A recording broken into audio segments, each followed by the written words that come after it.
Hey guys, hope you're doing well. This is going to be my review of Better Call Saul, Season 6, Episode 6. It is called Axe and Grind. Full spoilers from the start of this review as always. So we're approaching the halfway point of the season and the point where they're going to take a break for a month.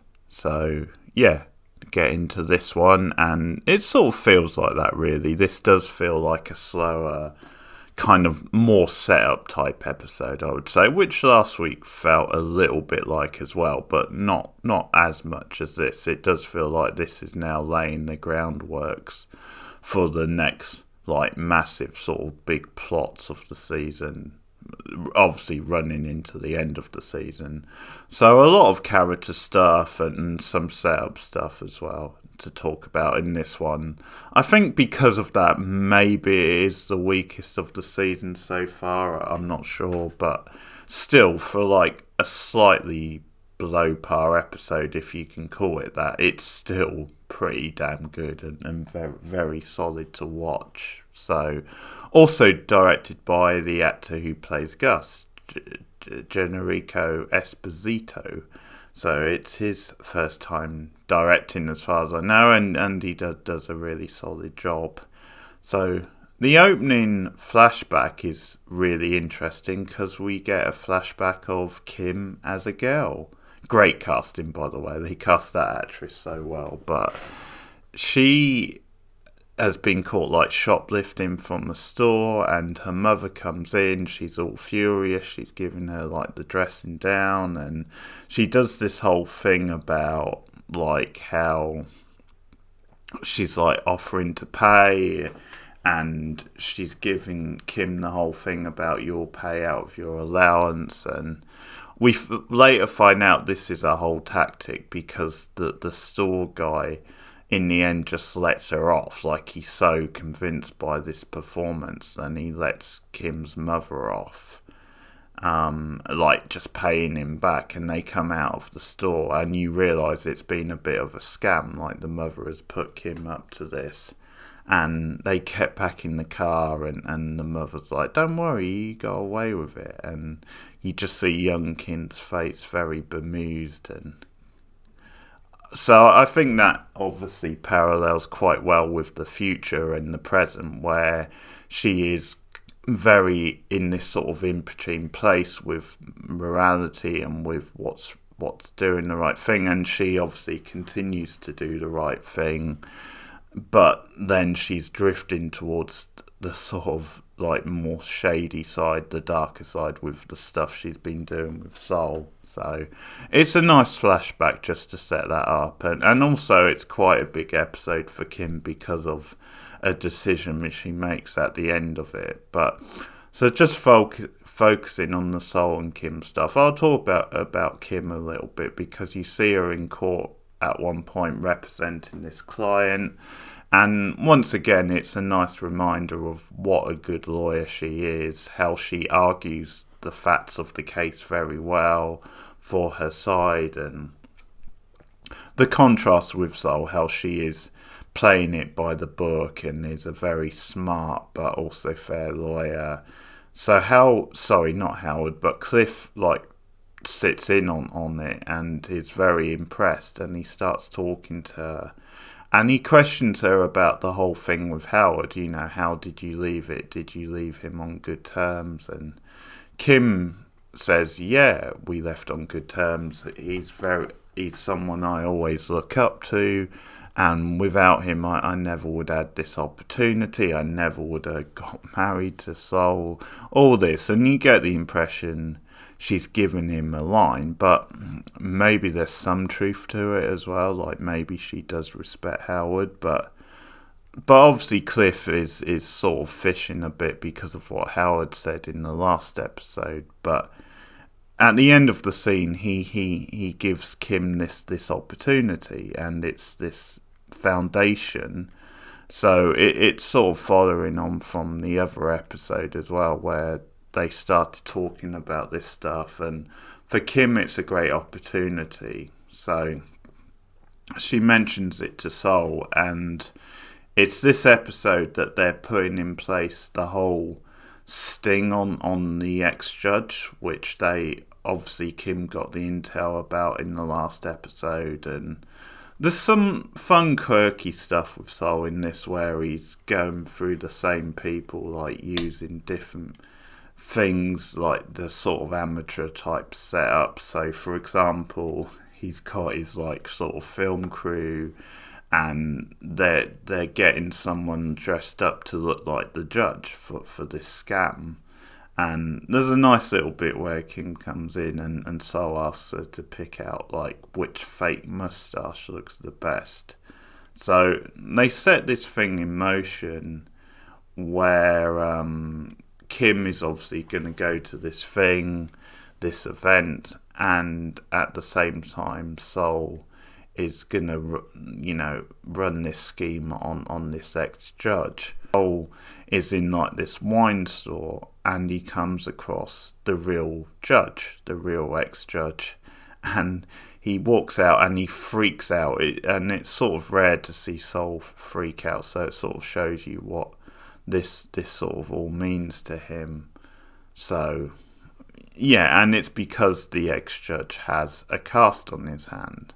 And this blows the whole thing in when he says, yeah, we can't do this because of this. And it's like, oh, that's a bummer. And he's like, well, can we do this another time? And Kim makes the choice there and there. She's like, no, we're doing this now. Or I'm doing this now. As in she's going forward with her thing. So it's a big moment for Kim. Then so many times she's like, bowed down to Saul, and she's like given in to him and sort of been taken down his sort of route. But here she actually does make like a choice for herself, and it's probably fitting that the episode ends with a shot on the road and Kim driving down it, almost like she's choosing her own path here. So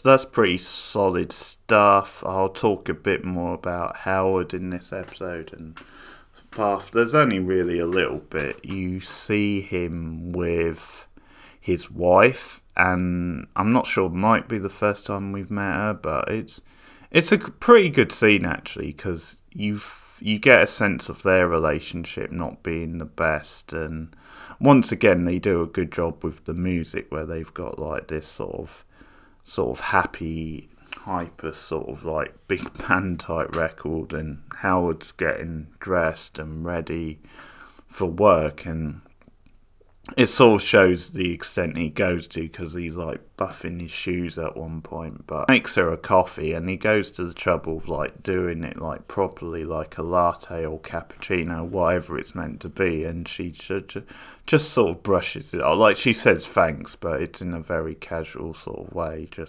and everything that she says that she's just brushing it off really, because he's saying about do you remember the whole thing with Jimmy and with Hank, and she sort of has a little bit of interest, but once again like brushes it off. And he makes it clear, there's a sarcastic comment from her, or she says it sarcastically, about you can have the house tonight because I'm like out with my friends, but there's a tone to the way she like delivers the line, so you actually feel like quite bad for Howard in that scene, I guess, because we're seeing it from his point of view, and she's the one who's being like the sort of passive aggressive sort of character in the scene. I mean, who knows, he might be just as much at fault for their marriage and the way it's gone as she. But yeah, in that scene I think you feel a little bit of sympathy for Howard. But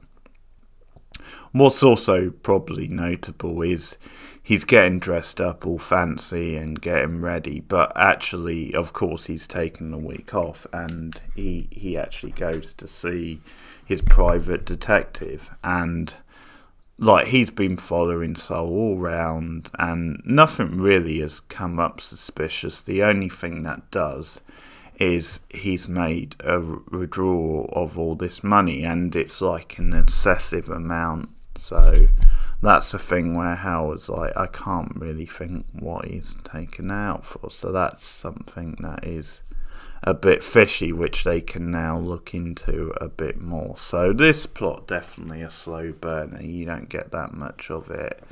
We also see, speaking of Saul and Kim, like it returns to their like off the book sort of vet, who is like Saul's doctor, and he's sort of like a part-time pet. This is the scene I was going to talk about actually, because he's treating Saul, and he says, I'm retiring from working with crooks, basically, because he's got this black book he sells them, which Saul's eyes light up when he sees the black books with all these criminal names in. But he says, no, I'm cutting off this side of the business. I'm just going to focus on pets from now on. And once again, it's just a nice contrast between Saul and Kim, where Saul's like, really? He's raking it in. He's walking away from all this money. And Kim is a bit more, yeah, but if that's what he wants to do, that's what he wants to do. So obviously she can see more the point of view. So the episode, I think, does a good job of sort of paralleling where they are as characters at this point. Another character who actually has a fair bit to do in this episode is Francesca, Saul's secretary. She appears a little bit. There's a scene with Kim where she like shows off her decorating and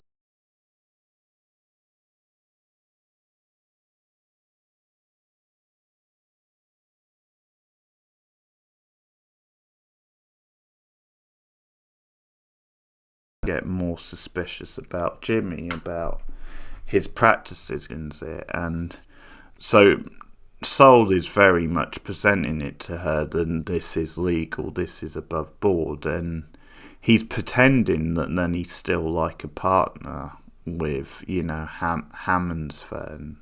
So he like gets her on the phone to them at one point, and like her mother's in like a home, and I'm assuming it's like the home that Saul was at in a previous season doing like the bingo and stuff. So Saul kind of puts her on to them to check up on her mother, to sort of put her mind at rest.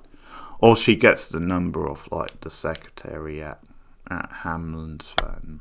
So that's the whole thing, but you can tell by the end scene she's pissed, and it sort of ends with a comedic type beat, because they come back in and one of the guys is like pissing like against the wall in the office, and so I was like, no, turn around, do your business before turning back around. And then he's like, can you clean this up, Francesca? And she walks out, says, you clean it up yourself. So she's clearly pissed, and that's one of those scenes, it's like, yeah, she's right, Saul should clean it up. I mean, he's encouraging this sort of clientele, and when they turn around and do something like this, yeah, it probably should be him who cleans it up. Just because she's a secretary doesn't mean she has to like clean up everything. So there you have it. That's obviously just to show she's getting more suspicious.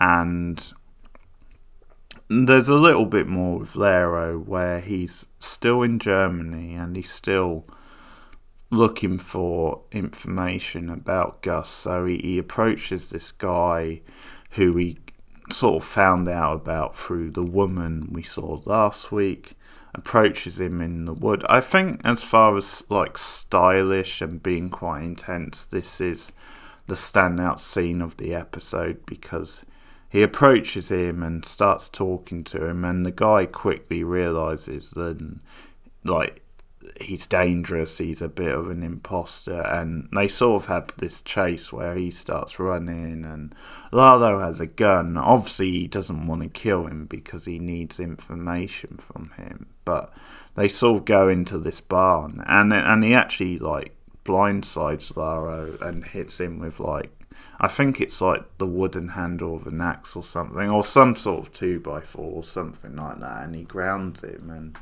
Lalo's in a lot of pain. So he actually like says his name and that he's looking for information from Gus, but or for about Gus, I should say.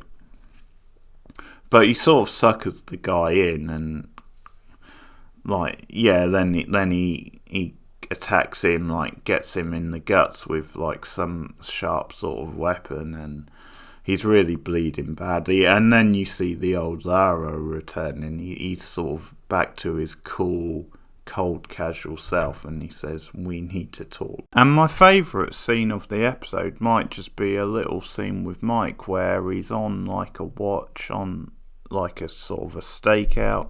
There's a little bit of a dispute with like Gus's main guy over the setup and the operation, but he actually uses this to talk to his granddaughter, so still keeping a relationship with her, and she's stargazing with her mother, so they arrange a call where Mike can speak to his granddaughter, and she starts describing the stars, and like he tests her on them and things like that. And it's a really sweet scene, but it's sort of important that he's watching them and they're not aware of it. But it's just a way to show he's obviously trying to keep that side of his life intact. And I guess it's important that he's doing that while he's on this sort of like illegal type of job, which obviously he's kept from them. He's pretended that his job is like above the board and just regular work. So,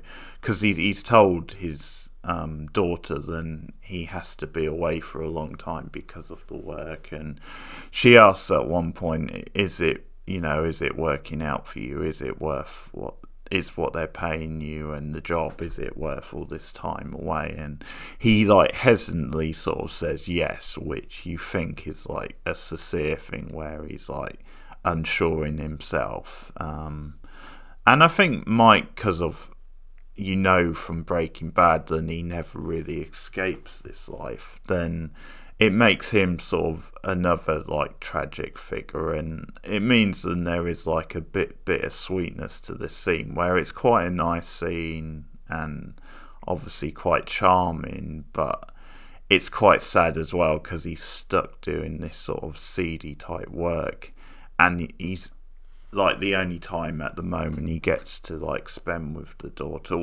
or the granddaughter, and his daughter, is this conversation over the phone, so he sort of has to do it at a distance. But it's just a great scene to like show what he is and how he's trying to balance the two halves of his lives, but how tragically he is maybe being drawn away from that side of his life and more into the shadow. So it's an effective scene, and it's obviously quite, as I said, charming and cute. So good stuff there. And that's Better Call Saul for the week. As I said, one more episode before the halfway point and before the season break. So I'll be back with that review next week. Let me know your thoughts in the comments below. Like and subscribe as always.